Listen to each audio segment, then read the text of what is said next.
Everyone will call this meeting to order and welcome everyone. And we'll ask for a roll call from members of council, please. Councillor Oak, please. Here. Councillor Neeb. Here. Councillor Dietrich. Councillor Vaughn. Here. Deputy Mayor Dietrich. Here. And for the note record that Councillor Denby is not here at this point, but I understand he is coming soon. And cell phones, please ensure your cell phones are off as we move forward through this meeting. Disclosure of community pecuniary interest. Is there any disclosures at this time? Not seeing any, thank you. And I'll go item number 3, purpose of the public meeting. Turn to Ms. Carlson. The purpose of this public meeting of the Council of the Corporation of the Municipality of South Huron is to consider and review proposed zoning bylaw amendments under Section 34 of the Planning Act. This meeting is also to allow interested members of the public the opportunity to ask questions or offer comments on the applications. Council will not make a decision on the proposed amendments at this public meeting, but based on the recommendations and information received at this public meeting, the proposed amendments will be presented for an approval at a regular council meeting. The public registry for the applications are held by the door or by myself, the clerk. And if any member of the public would like to be notified in writing of the decision, they provide their name and mailing address to me. A person or public body may appeal the decision of the Ontario Land Tribunal if they have made an oral submission at this public meeting or written submission to council prior to the passing of the bylaw. Thank you, Mr. Sue Carlson. And we'll turn to Mr. Metzger. Mr. Metzger, welcome. Good to see you. Thank you. And good afternoon, Mayor Finch, members of council, and everyone else in attendance this evening, whether in person or virtually. I will start by sharing my screen with the presentation. And please let me know whether I've done that correctly. Yeah, it looks good, Craig. Go ahead. Excellent.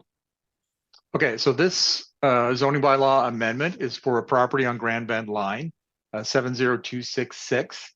That property is very close to the Grand Bend Motorplex. It's between the Motorplex and Grand Bend Line. It's an industrial property. The purpose of the amendment. Oh, I've got to figure out how to advance my slides here.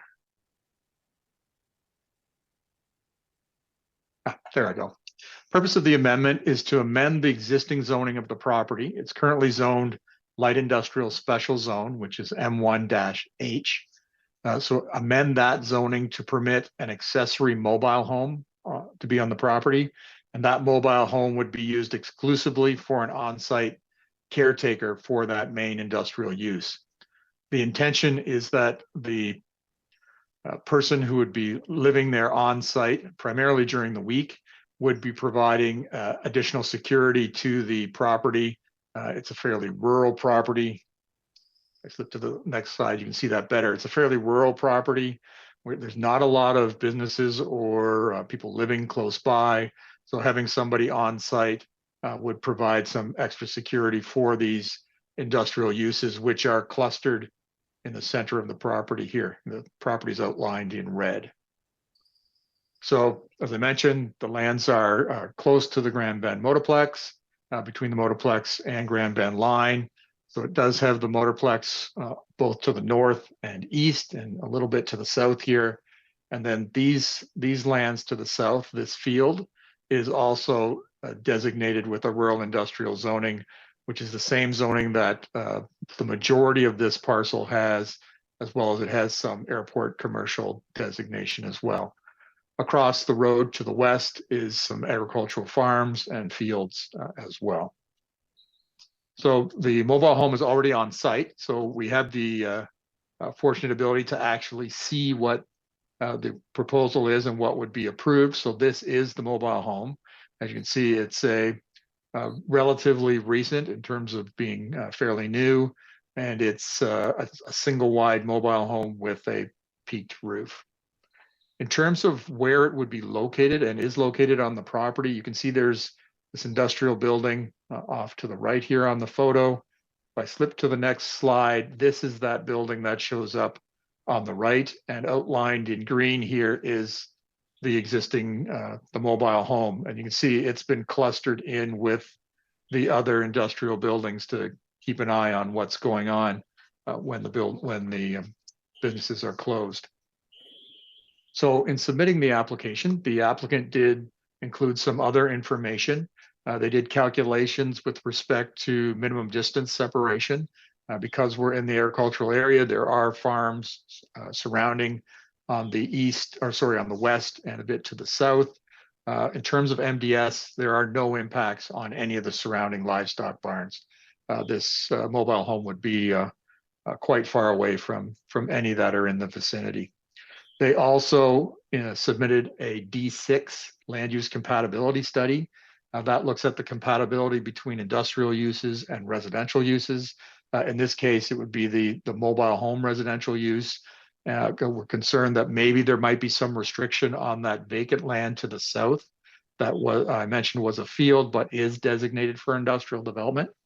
The result of their study indicated that because of the proposed placement of the mobile home, clustered towards the buildings and far enough away from those lands to the south, that there in fact wouldn't be any impacts or concerns from a compatibility standpoint on the surrounding industrial lands to the south. So no concerns in terms of impacts on adjacent livestock operations, and no concerns with respect to potential impacts on future industrial uses that would occur to the south or as they would be developed on this property. I should point out, although this has an M1 zoning, which is our lighter industrial zone, it does not have the general or heavier industrial zoning that's found in the M2.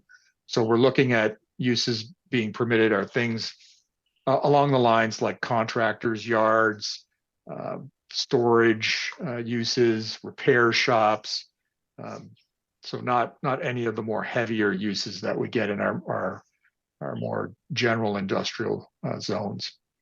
The provincial policy statement in terms of the planning review does encourage the strengthening of local economy to achieve long-term economic prosperity, including providing a range of housing types and options for the workforce. It talks about land use compatibility, which was addressed through that D6 study. So the zoning amendment is consistent with the provincial policy statement. That D6 study I mentioned also meets the requirements of the county's official plan that talks about making sure there's an appropriate separation or buffering between sensitive uses like residence and industrial uses, and wanting to make sure that we're not negatively impacting the long-term viability of those industrial facilities.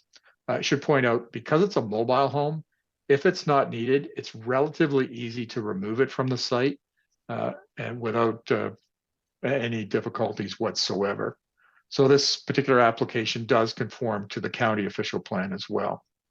In terms of your own South Huron official plan, the plan, as I said, envisions that this area would be more smaller scale in industry, not the heavy industry. So a single wide mobile home shouldn't have any sort of significant impacts on any of those industrial uses that are envisioned for this particular area. And that was backed up by what the results were from the D6 study. So the application itself does conform to the South Huron official plan. It meets all of the planning tests, and as a result, I'm recommending that the application be approved. Thank you, Mr. Metzger. Comments from the council members? Any comments at this time? Councilor, go ahead, please. Yeah, just to thank you, Mayor. Just to clarify, the mobile home is already there, and it's not just on a trailer waiting to be placed somewhere. It's actually being used at this point in time. Mr. Metzger? Yes, it is on site. I don't know if it's actually being used, but from the picture you can see it's there, it's hooked up, so it easily could be used, but I'm not aware whether it is being used. Thank you. Yeah, just so is I guess, is this sort of after the fact getting approval here? Mr. Metzger? Yeah, when it recently changed hands. When it was purchased, there was a mobile home on the property, but when I look back on the air photos from 2012, it's in a different location on one of the former runways. I'm not sure it was actually being used at that point. And if you go back farther, it doesn't appear at all. So it appears it was not a permitted use. So it may have actually been established potentially illegally at some point. And now the current owner wants to replace it. You have that new one and have it brought into conformity with the rules and regulations, including the zoning, which is why this application is before you. Thank you. Any of the members of council questions? Councillor Dietrich, go ahead, please. Thank you, Mr. Mayor. Will they not be processing there anymore like they used to at one time? I think they had onions or pickles or something. That's gone. That has been discontinued. It's more of an industrial facility right now. Bendex is there, which does some custom bending and manufacturing of metalworks. Okay. Thank you. Any other comments from members of council? Thank you. Any members of the public that would like to speak to this? Okay. Oh, go ahead, please. Just state your name, please. Good evening, Mayor and members of council. My name is Julianne von Westerhold. I'm a professional planner and I've been hired by Ms. Holland to come here this evening and address any questions that you may have. I was the author of the planning report, and we worked with the municipality to get it before you this evening and to legalize the trailer that is on site. And again, I'm here if you have any questions of me. Great, thank you. Any questions for Julianne? No, not seeing any. Thank you very much. Though. You're welcome. Great, great. Okay, if that's nothing further from members of council. Ms. Sue Carlson, anything further on your end? Nothing further from on our end, and then we can move to the next application. Item number 5, Mr. Metzger, go ahead, please.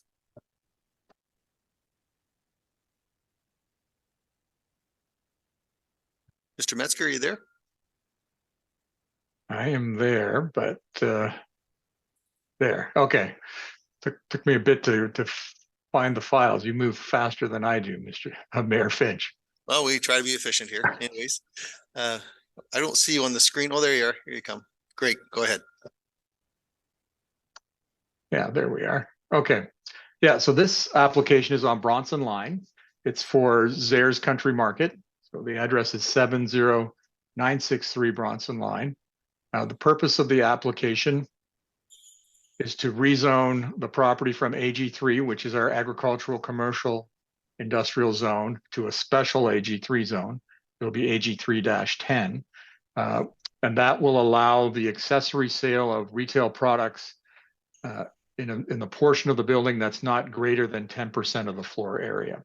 So and it says accessory because that's important. This is an abattoir, and the AG3 zoning permits the abattoir. It permits the sale of products produced on site as related to that business, the abattoir business.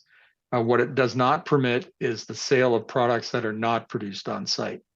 So in this particular case, the applicant would like to sell complementary products related to the meat products that are produced on site. So barbecue sauces, might be some giftware, some utensils, like barbecuing utensils, that sort of thing. So just kind of rounding out what's provided, but all semi-related to what's on site, just not directly related to being produced on site. And it's an opportunity to showcase and make available for sale other local products that are produced in South Huron. So that's the purpose of the application, is to allow that sale of retail products not produced on site, but limited in size, so it's not more than 10% of the floor area of the entire building.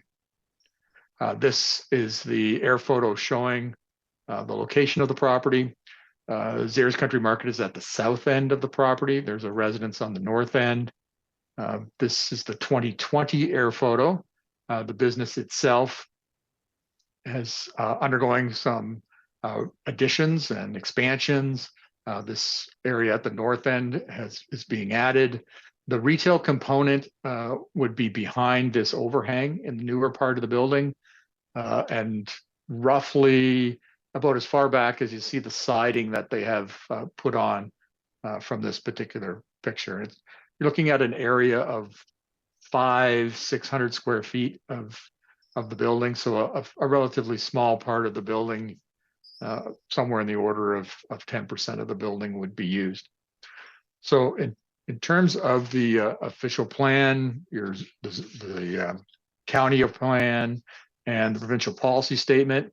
I did mention with the previous application that the PPS encourages diversification and long-term viability.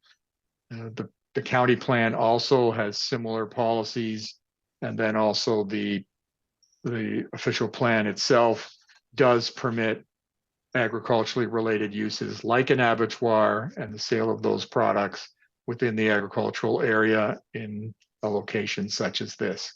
We're on a county road. The county did not have any concerns with the application as well. We didn't, at the time of writing my report, have any comments from the public, and your municipal staff had no concerns with the application as well. So the application itself does meet all the planning documents in terms of the PPS, both official plans, and it is recommended for approval.